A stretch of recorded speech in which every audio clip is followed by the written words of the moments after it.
بسم الله الرحمن الرحيم والشمس وضحاها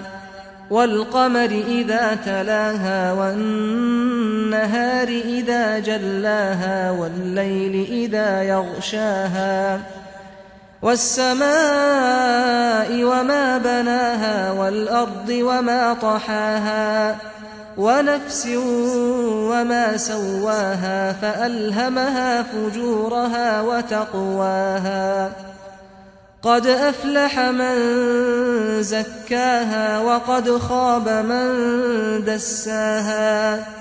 كذبت ثمود بطغواها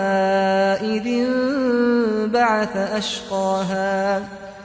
فقال لهم رسول الله ناقة الله وسقياها